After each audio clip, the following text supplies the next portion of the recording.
The bustling street corner was alive with the rush of afternoon traffic. Amidst the chaos, 12-year-old Jamal spotted Mr. Thompson, his elderly neighbor, struggling with an armful of grocery bags. The old man's wrinkled hands trembled under the weight, his face etched with worry as he tried to navigate the crowded sidewalk. Jamal hesitated, his feet rooted to the spot. He glanced at his watch, knowing his mother expected him home soon. But as he watched Mr. Thompson nearly lose his grip on a bag, Jamal's conscience won out. Taking a deep breath, he stepped forward, his heart pounding with a mix of nervousness and determination. As Jamal approached, Mr. Thompson's eyes darted up, a flicker of wariness crossing his weathered face. The old man's body tensed, his grip on the bags tightening. Jamal felt a pang in his chest at the reaction, but he pressed on, his voice gentle as he offered assistance. "Excuse me, Mr. Thompson. Would you like some help with those bags?" The old man's expression softened, surprise replacing suspicion. Jamal's earnest smile and respectful tone seemed to put him at ease. After a moment's hesitation, Mr. Thompson nodded, relief washing over his features. With care, Jamal took the heaviest bags, balancing them easily in his young, strong arms. He matched his pace to Mr. Thompson's slower steps, guiding him safely across the busy intersection.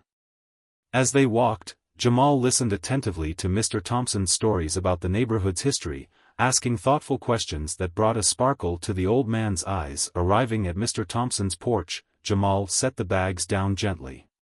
He waited patiently as Mr. Thompson fumbled with his keys, resisting the urge to reach out and help further. Once inside, Jamal carefully arranged the groceries on the kitchen counter, making sure the heavier items were within easy reach. Mr.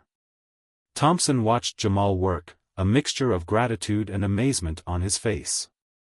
As Jamal finished, the old man reached into his wallet with shaking hands. "Here, son. For your trouble," he said, holding out a crisp $5 bill. Jamal's eyes widened, but he shook his head, taking a step back. "Thank you, Mr. Thompson, but that's not necessary. I'm just happy I could help." His voice was warm, sincerity shining in his eyes. Mr. Thompson's bushy eyebrows rose in surprise.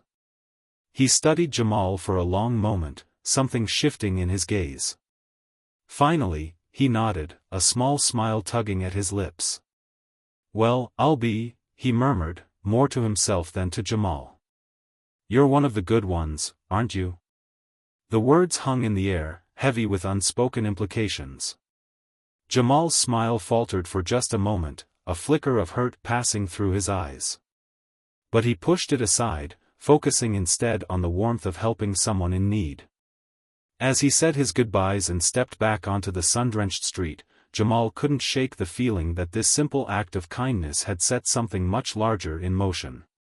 The crisp $5 bill lay forgotten on the kitchen counter, a silent witness to the storm that was about to break. How could such a small amount of money become the catalyst for a life-altering confrontation? Mr. Thompson's hands trembled as he frantically patted his pockets, his heart racing with growing panic.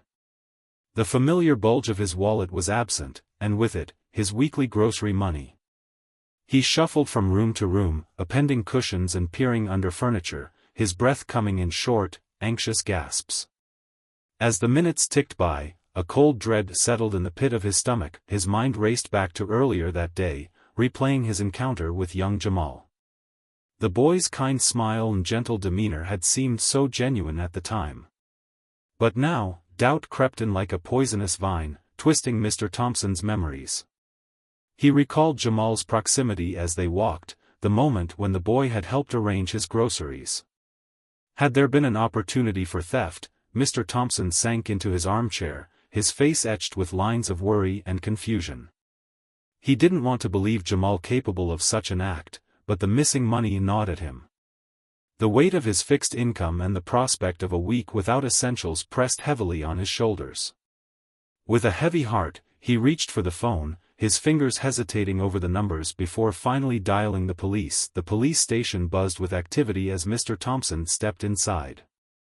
The harsh fluorescent lights cast stark shadows across the room, highlighting the worry lines on his face. He approached the front desk, his voice quavering as he explained his situation to the officer on duty. The cop's expression remained impassive, but there was a glint in his eye that Mr. Thompson couldn't quite place. As Mr. Thompson was led to a small interview room, he felt a wave of uncertainty wash over him. The bare walls and metal table seemed to close in around him as he took a seat across from a stern-faced detective. The officer's pen hovered over his notepad, ready to capture every detail of Mr. Thompson's story. The detective's questions started innocuously enough, but soon took on a subtle, leading tone. "And you say this young man, Jamal, was the only person who had access to your belongings?" he probed, his voice laced with an undercurrent of assumption. Mr. Thompson hesitated, his brow furrowed as he considered the implications. "Well, yes, but—" Mr. Thompson began, only to be cut off by another pointed question. The detective's words seemed to steer the conversation inexorably toward suspicion of Jamal. With each passing moment, Mr. Thompson felt his initial uncertainty solidifying into something more concrete, shaped by the officer's suggestive inquiries. Finally, the detective leaned back in his chair, fixing Mr. Thompson with a penetrating stare. "Mr. Thompson, based on what you've told us, do you believe Jamal could be responsible for the theft of your money?" The question hung in the air, heavy with the weight of accusation. Mr. Thompson's mouth went dry. He thought of Jamal's warm smile, his polite refusal of a reward. But he also thought of his empty wallet, his week ahead without groceries. Torn between his instincts and the pressure of the moment, Mr. Thompson gave a small, almost imperceptible nod. I suppose it's possible," he whispered, the words tasting bitter on his tongue. As soon as the words left his mouth, Mr. Thompson felt a shift in the room's atmosphere.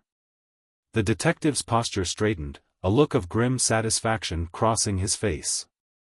In that moment, Mr. Thompson realized the weight of what he had done, the accusation he had just leveled against a child who had shown him nothing but kindness. But it was too late.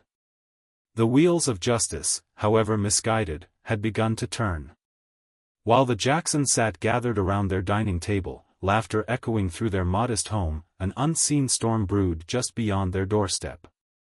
How quickly can a single knock transform a haven of safety into a battleground of prejudice and fear?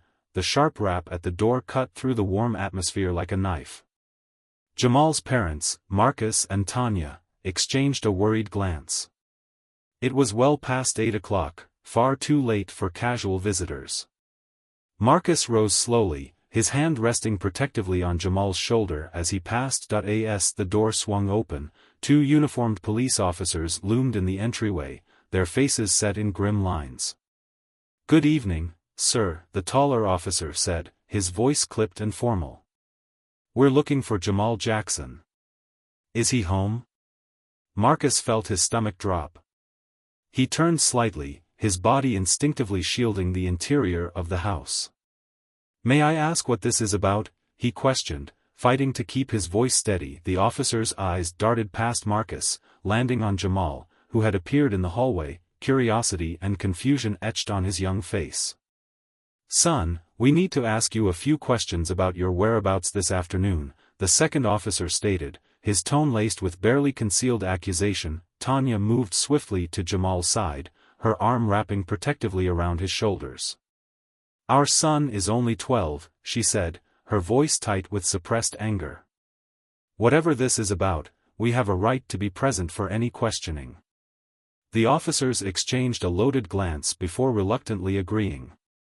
As they stepped into the living room, the warmth that had filled the house moments ago seemed to evaporate, replaced by a palpable tension that crackled in the air. Jamal sat on the edge of the couch, his parents flanking him like sentinels.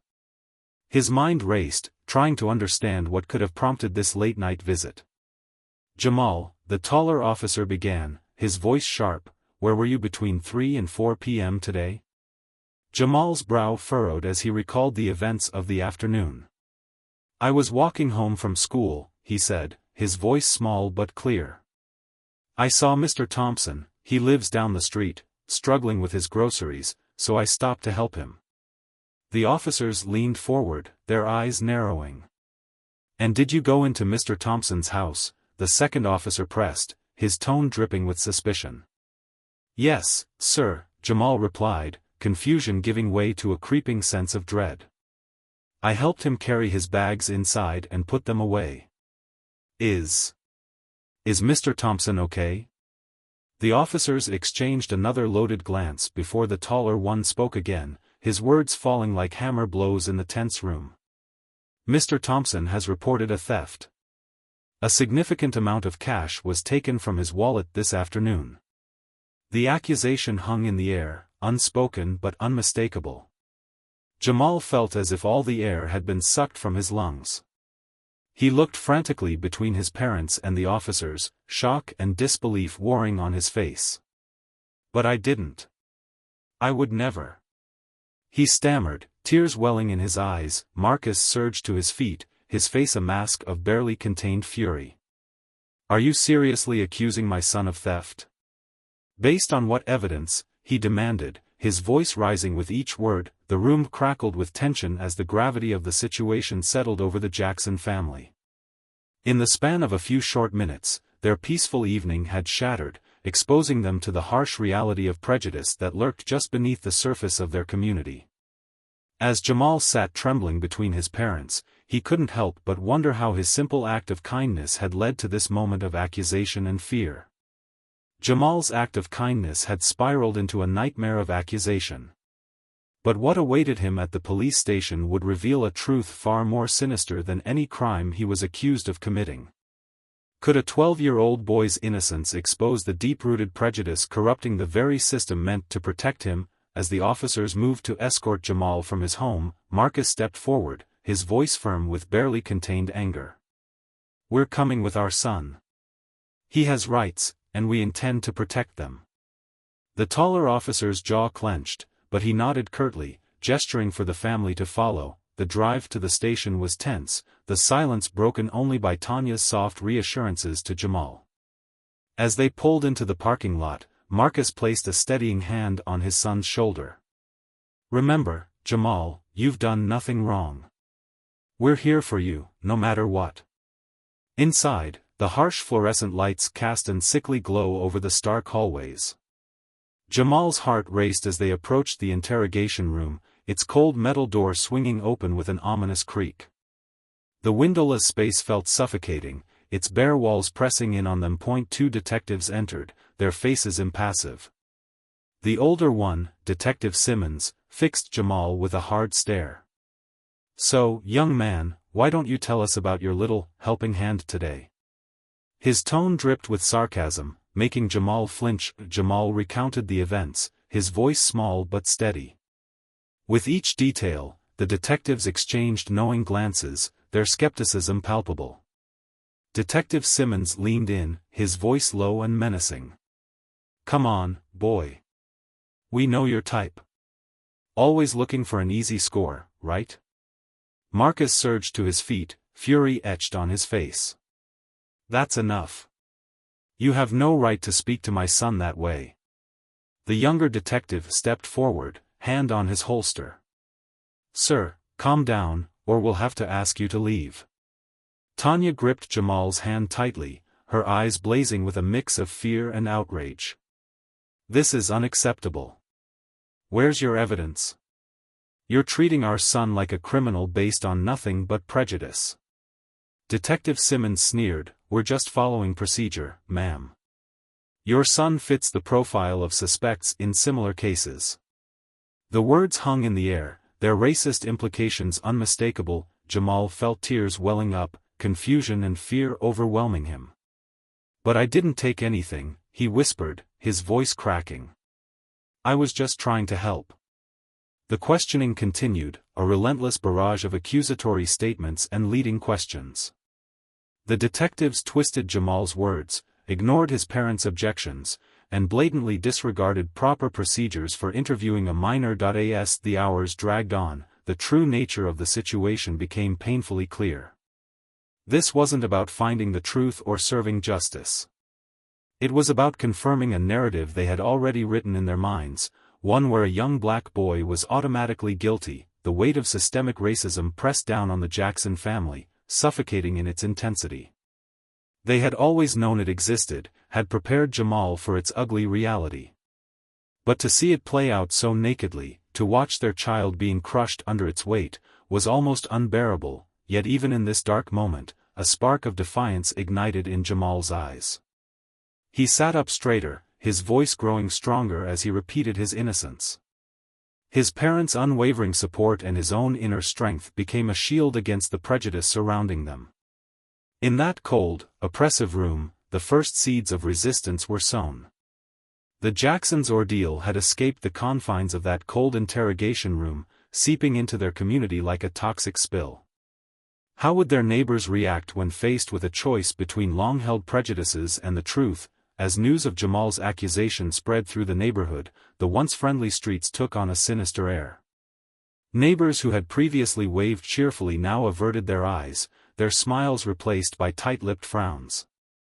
The Jackson family found themselves at the center of a storm, weathering both subtle snubs and overt acts of discrimination. A trip to the local grocery store became an exercise in endurance. As Tanya pushed her cart down the aisles, she felt the weight of suspicious glares. Hushed whispers followed in her wake, punctuated by sudden silences when she turned to look. At the checkout, the usually chatty cashier barely met her eyes, scanning items with mechanical efficiency and offering only the barest of pleasantries. For Jamal, school transformed from a sanctuary of learning to a gauntlet of isolation. Friends who had once jostled to sit beside him at lunch now found excuses to be elsewhere. In the hallways, conversations died as he approached, replaced by meaningful glances and poorly concealed snickers. Even some teachers, who should have known better, treated him with a new wariness, their interactions tinged with doubt. Marcus and Tanya struggled to shield their son from the worst of it while fighting tirelessly for justice. They pored over legal documents late into the night, reached out to community leaders, and sought advice from civil rights organizations. But each step forward seemed met with 2 steps back, as if an invisible force was working against them. Yet, in the midst of this darkness, pinpricks of light began to emerge. A small group of allies stepped forward, refusing to let prejudice cloud their judgment. Mrs. Rodriguez, Jamal's English teacher, made a point of praising his work in class, her warm smile a balm to his wounded spirit. Mr. Chen, the owner of the corner store, greeted the family with the same friendly enthusiasm as always, pointedly ignoring the disapproving looks from other customers. As days turned to weeks, the community's underlying racial tensions bubbled to the surface. Long-simmering resentments and unspoken biases burst into the open, forcing uncomfortable conversations. At a tense PTA meeting, voices were raised as parents argued over the treatment of Jamal and other students of color. The local diner became a battleground of opposing viewpoints, with heated debates erupting over coffee and pie. For the Jacksons, each day brought new challenges. Tanya's hands shook as she sorted through the mail, finding anonymous letters filled with hateful rhetoric alongside messages of support. Marcus's jaw clenched as he overheard colleagues at work speculating about Jamal's guilt, their casual racism barely concealed behind a veneer of concern. Through it all, Jamal clung to his innocence like a lifeline. His young face bore the weight of unfair judgment, but his eyes still sparked with determination. In quiet moments, he confided his fears to his parents, his voice trembling but resolute. "I know I didn't do anything wrong," he'd say, even as doubt threatened to overwhelm him. As the community grappled with its prejudices, laid bare by one boy's ordeal, the stage was set for a reckoning.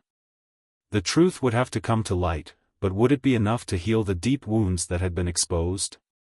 In the darkest hour, when all hope seemed lost, an unexpected ally emerged from the shadows. Their revelation would set in motion a chain of events that would challenge everything the community thought they knew about the case against Jamal. The Jackson family's dining room had transformed into a makeshift war room. Stacks of documents covered every surface, and a large corkboard dominated one wall, covered in photos, notes, and red string connecting various pieces of evidence. Marcus and Tanya hunched over laptops, their eyes rimmed with dark circles from countless sleepless nights. "Any luck with the security footage from the convenience store?" Tanya asked, her voice hoarse from hours of phone calls. Marcus shook his head, frustration etched on his face. The owner claims the cameras were down that day. Convenient, isn't it? He slammed his fist on the table, causing Jamal to flinch from his spot on the couch. Jamal had insisted on being part of the investigation, but the weight of the accusation was taking its toll. His usual vibrant energy had dimmed, replaced by a quiet determination tinged with fear. He stared at the corkboard, tracing the red strings with his eyes, desperately seeking the connection that would prove his innocence. As the days wore on, the family faced an uphill battle. Local authorities stonewalled their requests for information, and potential witnesses suddenly became scarce. It seemed as if the entire system was conspiring against them, eager to close the case with Jamal as the convenient scapegoat. Late one night, as Tanya pored over Mr. Thompson's statement for the 100th time, something caught her eye. A detail so small, she had overlooked it before. Her heart raced as she called Marcus and Jamal over. "Look at this," she said, pointing to a line in the report. Mr. Thompson mentioned seeing a delivery truck outside his house just before he noticed the money was missing. "We never followed up on that." It was a slim lead, but it was all they had. The family sprang into action, combing through delivery schedules and interviewing local drivers. Most leads went nowhere, but then came a breakthrough from an unexpected source. Mrs. Chen, the quiet wife of the corner store owner, approached Tanya after church one Sunday. Her eyes darted nervously as she spoke in hushed tones. "I saw something that day," she confessed. "A man in a delivery uniform leaving Mr. Thompson's house. He seemed off. Nervous. I didn't think much of it then, but now, armed with this new information, the Jacksons redoubled their efforts. They cross-referenced delivery schedules, interviewed neighbors, and pieced together a timeline that cast serious doubt on the case against Jamal. As they raced to compile their findings, the family felt a glimmer of hope. But time was running out. The prosecutor's office had set a date to file formal charges, and the clock was ticking. Marcus and Tanya worked tirelessly, fueled by love for their son and a burning desire for justice. Jamal watched his parents with a mix of awe and guilt. Their unwavering belief in him was a balm to his wounded spirit, but he couldn't shake the fear that their efforts would be in vain. As he helped organize their evidence, he silently prayed that the truth would finally come to light, not just for his sake, but for the healing of his fractured community. The truth has a way of revealing itself in the most unlikely places. As Jamal prayed for justice, the answer to his prayers was hiding in plain sight, tucked away in the folds of an old man's wallet. How would this forgotten scrap of paper become the key to unlocking a community's conscience? Mr. Thompson's gnarled fingers trembled as he emptied the contents of his worn leather wallet onto the kitchen table. Coins clattered, and faded bills fluttered down as he began his weekly ritual of sorting and organizing. His eyes, clouded with age and worry, suddenly focused on a crumpled receipt that had been wedged in the back pocket. As he smoothed out the wrinkled paper, the date caught his attention. His heart began to race as he realized it was from the day of the alleged theft. Mr. Thompson's mind whirled as he read the itemized list, each entry a damning piece of evidence against his own faulty memory. The realization of his mistake washed over him like a tidal wave of shame. He sank into his chair, the weight of his actions pressing down on his shoulders. How could he have been so careless? So quick to accuse? Images of Jamal's kind face flashed through his mind, now tainted by the memory of fear and confusion in the boy's eyes at the police station. Mr. Thompson's hands shook as he covered his face, hot tears of regret seeping between his fingers. He saw now how his own prejudices had clouded his judgment, how easily he had fallen into the trap of suspicion and fear. The memory of Jamal's gentle assistance that day took on a new poignancy, the boy's selfless act of kindness now a stark contrast to the harm Mr. Thompson had caused. For a moment, the temptation to hide the truth flickered in his mind. It would be so easy to destroy the receipt, to let things play out as they were. But as quickly as the thought arose, Mr. Thompson recoiled from it in horror. He couldn't compound his mistake with such a grievous act of cowardice. taking a deep, shuddering breath, Mr. Thompson stood up. His joints creaked in protest as he made his way to the phone. With each step, the weight of responsibility grew heavier, but so did his determination to make things right. The journey to the police station felt interminable. Mr. Thompson clutched the receipt in his pocket like a lifeline, his heart pounding with a mix of dread and resolve. As he approached the imposing building, memories of his previous visit flooded back, the ease with which he had pointed the finger, the readiness of the officers to believe the worst. Inside, the harsh fluorescent lights seemed to spotlight his shame. Mr. Thompson's voice quavered as he asked to speak with the detective in charge of Jamal's case. The wait was excruciating, each tick of the clock a reminder of the days Jamal had spent under the shadow of false accusation. When the detective finally appeared, Mr. Thompson's words came out in a rush. He placed the receipt on the desk with trembling hands, watching as the officer's expression shifted from confusion to disbelief. As he recanted his accusation, Mr. Thompson felt a curious mix of relief and anguish. The truth was out, but the harm he had caused could not be so easily undone. As he left the station, the full weight of his actions settled upon Mr. Thompson's shoulders. He thought of Jamal and his family, of the pain and fear they must have endured. The road to making amends would be long and difficult, but Mr. Thompson knew it was a journey he had to make, not just for Jamal's sake, but for his own soul and the healing of their fractured community. The police station hummed with activity as Mr. Thompson pushed through the heavy glass doors. His weathered hands clutched a crumpled receipt, the key to unraveling the injustice he had set in motion. The bustling precinct fell silent as he approached the front desk, his voice quavering but determined as he insisted on speaking to the officers in charge of Jamal's case. Detective Simmons emerged from his office, his face a mask of irritation at the interruption. "Mr. Thompson, we've been over this. The case is practically closed," he said, his tone dismissive. But Mr. Thompson stood his ground, his eyes pleading as he held out the receipt with trembling fingers. "Please, you need to see this," Mr. Thompson urged, his voice cracking with emotion. "I made a terrible mistake. Jamal is innocent." The detective's eyebrows furrowed as he reluctantly took the slip of paper, his eyes widening as he scanned its contents. As Mr. Thompson recounted his realization, his words tumbling out in a desperate rush, the atmosphere in the station grew tense. Other officers gathered, their expressions a mix of disbelief and growing unease. Detective Simmons's jaw clenched as the implications of Mr. Thompson's admission sank in. Just then, the station doors swung open once more. Jamal and his family entered, their faces etched with worry and determination. They had come to present their own evidence, unaware of the dramatic scene unfolding before them. The room fell deathly quiet as Jamal's eyes locked with Mr. Thompson's. In that charged moment, a lifetime of misunderstanding and prejudice hung in the balance. Jamal's young face, still bearing the weight of false accusation, reflected a mix of confusion and hurt. Mr. Thompson's eyes brimmed with tears of shame and regret, silently begging for forgiveness he knew he didn't deserve. Detective Simmons cleared his throat, breaking the tense silence. "Mr. and Mrs. Jackson, there's been a development in your son's case," he said, his usual bravado noticeably absent. As he explained Mr. Thompson's retraction and the evidence of Jamal's innocence, the Jacksons' expressions shifted from disbelief to relief to simmering anger. Marcus Jackson stepped forward, his voice tight with controlled fury. "So that's it?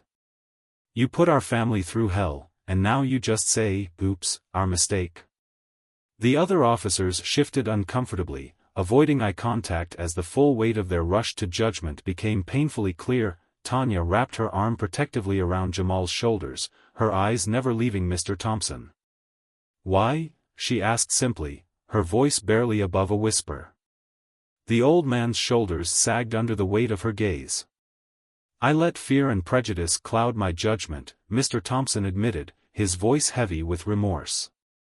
"I can't undo the harm I've caused, but I'm here to make it right." He turned to Jamal, his eyes pleading. "I'm so sorry, son. You showed me nothing but kindness, and I repaid you with suspicion and accusation." Jamal remained silent, processing the whirlwind of emotions coursing through him. The relief of vindication warred with the lingering pain of betrayal and the scars left by weeks of ostracism. As the officers begrudgingly dropped the accusations, the air in the station crackled with unresolved tension and the first tentative seeds of reconciliation. Vindication should have been the end of Jamal's ordeal, but it was only the first step on a much longer, more difficult journey. How could one boy's experience become the catalyst for an entire community's transformation? The community center buzzed with nervous energy as residents filed in, their faces a mix of curiosity and apprehension. The room quickly divided along unspoken lines, with clusters of people gravitating towards those who looked like them. The air felt thick with unease, as if everyone was waiting for someone else to break the silence. Mayor Thompson stepped to the podium, his usual confident demeanor replaced by a visible discomfort. "We're here tonight to address recent events that have exposed some deep-seated issues in our community," he began, his words carefully measured. The crowd shifted restlessly, exchanging wary glances. As the mayor fumbled through his prepared statement, Jamal sat quietly between his parents, his young face bearing a maturity beyond his years. When the floor opened for comments, he surprised everyone by standing up, his voice steady despite the tremor in his hands. "I never thought helping someone could lead to all this," Jamal said, his words cutting through the tension. "But maybe it needed to happen. Because now we're all here, talking about things we've been afraid to say out loud." The room fell silent, all eyes on the brave young man who had become the unwitting center of their town's reckoning. Jamal recounted his experience, from the simple act of kindness to the crushing weight of false accusation. As he spoke, faces in the crowd softened, some eyes filling with tears of recognition or shame. When he finished, the silence was deafening. Mr. Thompson was the first to break it, his weathered frame shaking as he approached the microphone. "I owe Jamal and this entire community an apology," he said, his voice cracking with emotion. "I let fear and prejudice cloud my judgment, and in doing so, I caused immeasurable harm." He turned to face Jamal directly, his eyes pleading. "I'm so sorry, son. You showed me nothing but kindness, and I repaid you with suspicion." The floodgates opened. One by one, community members stood to share their own experiences with discrimination, their voices growing stronger with each testimony.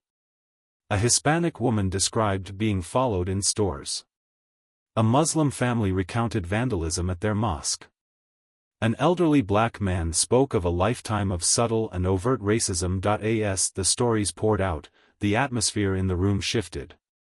Shock gave way to anger, then to a collective sense of shame and, finally, to a tentative hope. People who had entered as strangers found themselves nodding in understanding, reaching out to comfort those who struggled to speak through tears. The meeting stretched late into the night, raw emotions giving way to passionate debates about systemic racism and unconscious bias. By the time Mayor Thompson called for order, the energy in the room had transformed. There was a new determination in people's eyes, a sense that simply returning to normal was no longer an option. A committee was formed on the spot, tasked with developing a comprehensive plan for community-wide bias training and education. As people filed out, there were handshakes and hugs where there had been suspicion and distance just hours before. It was a small step, but a significant one. Jamal left the meeting feeling both exhausted and oddly hopeful.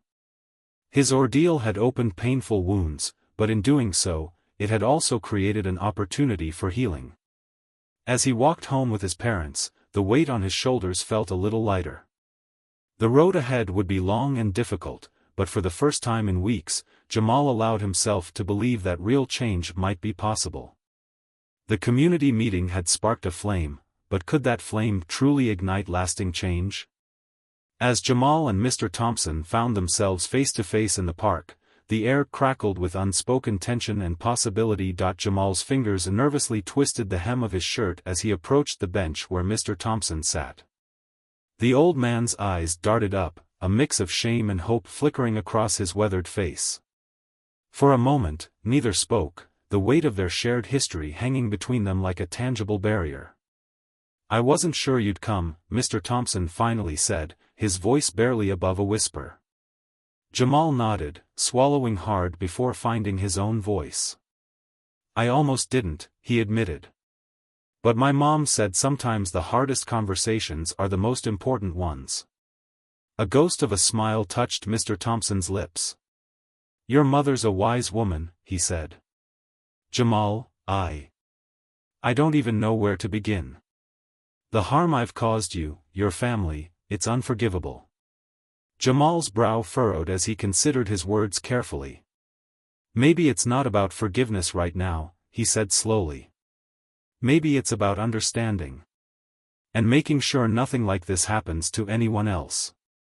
Mr. Thompson's eyes widened, surprise and admiration shining through the cloud of remorse. You're right, he said, straightening his shoulders. And I want to help. I've been blind to my own prejudices for far too long. It's time I opened my eyes and did something about it. As they talked, the initial awkwardness began to melt away.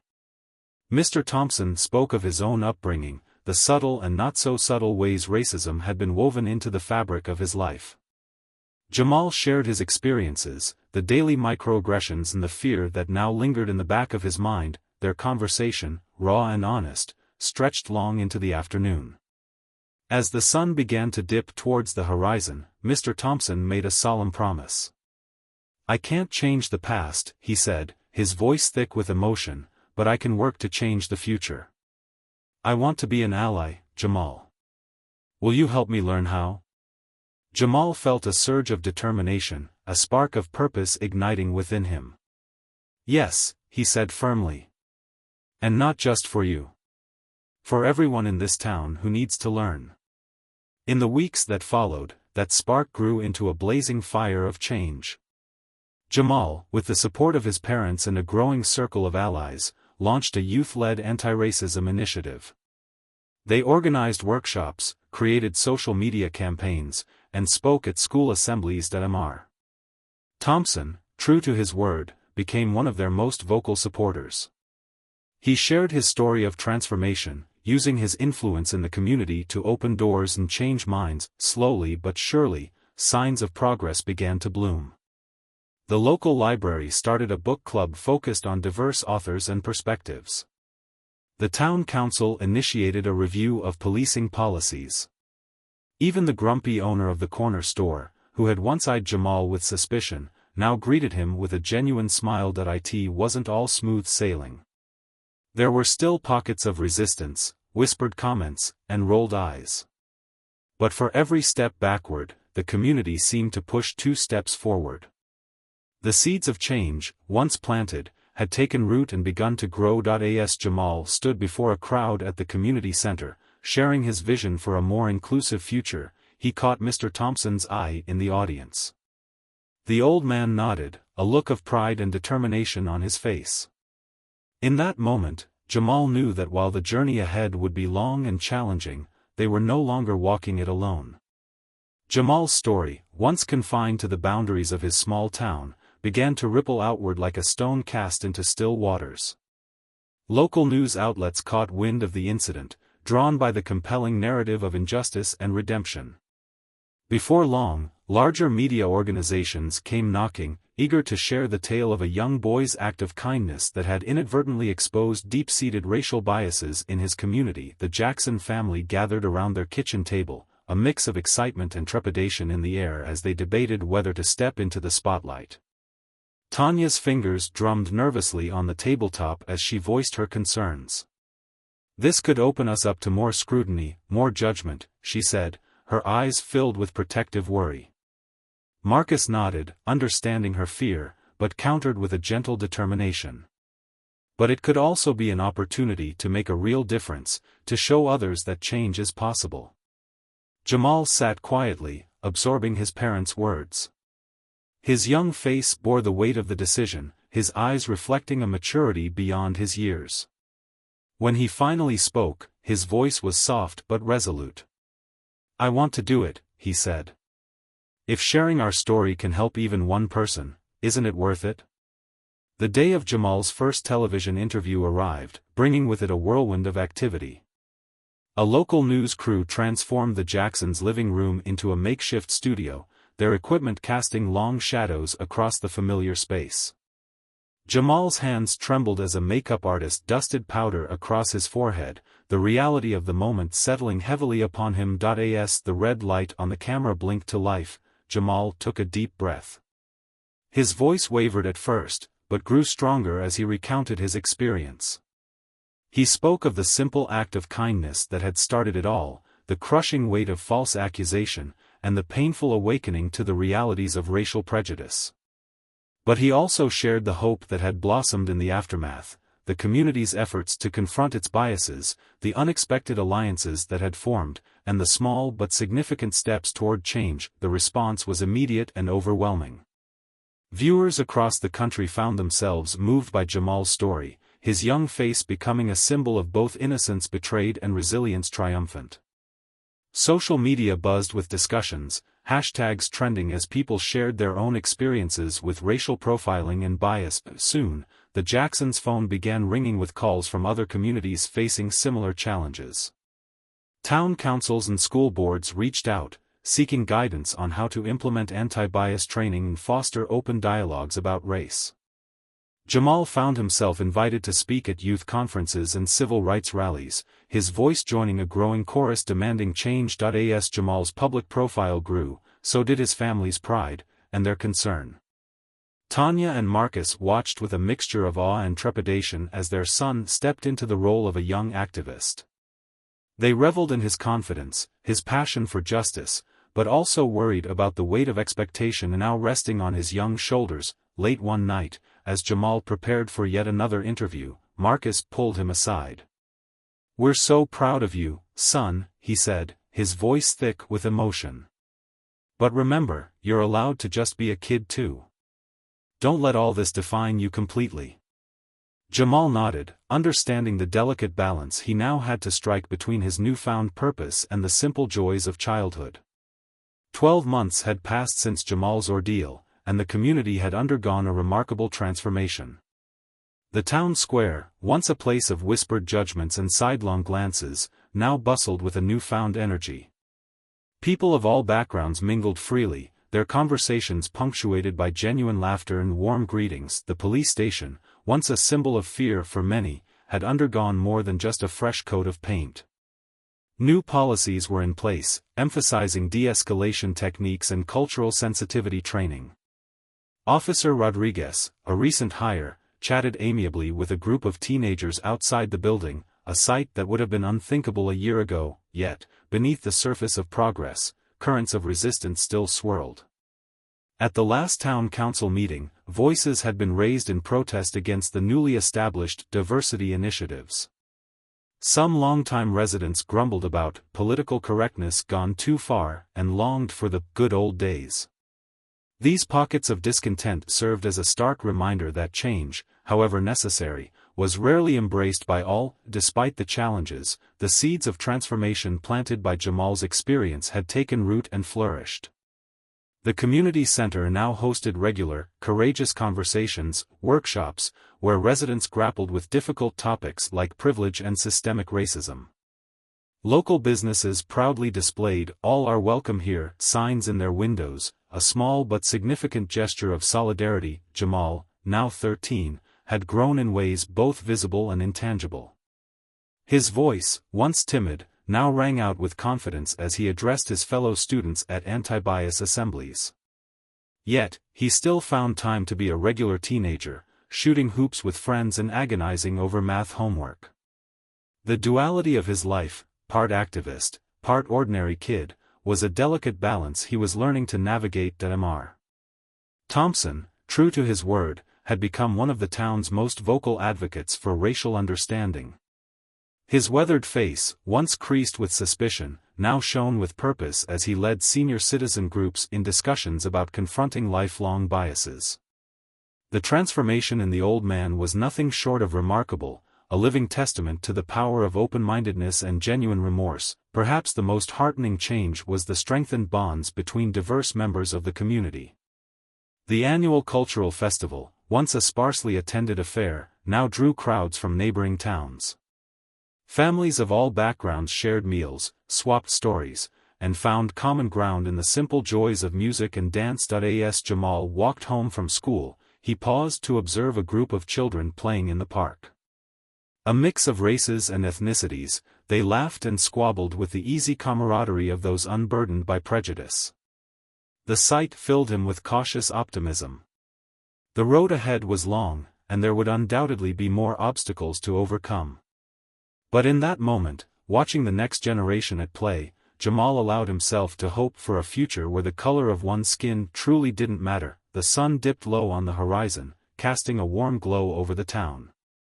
As shadows lengthened and porch lights flickered to life, there was a sense that this community, forever changed by one boy's act of kindness and subsequent ordeal, was moving steadily, if imperfectly, towards a more just and inclusive future.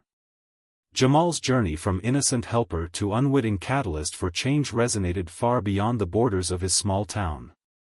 His story, a testament to the power of truth and unwavering perseverance, ignited a flame that refused to be extinguished. Yet, as the community's transformation unfolded, it became clear that the fight against racial prejudice was far from over. The seeds of change had taken root, but they required constant nurturing to flourish. In homes, schools, and workplaces across the nation, Jamal's experience sparked uncomfortable but necessary conversations. People began to examine their own biases, peeling back layers of ingrained prejudice they had never before acknowledged. As the sun set on another day of progress and setbacks, Jamal stood at his bedroom window, his young face etched with determination.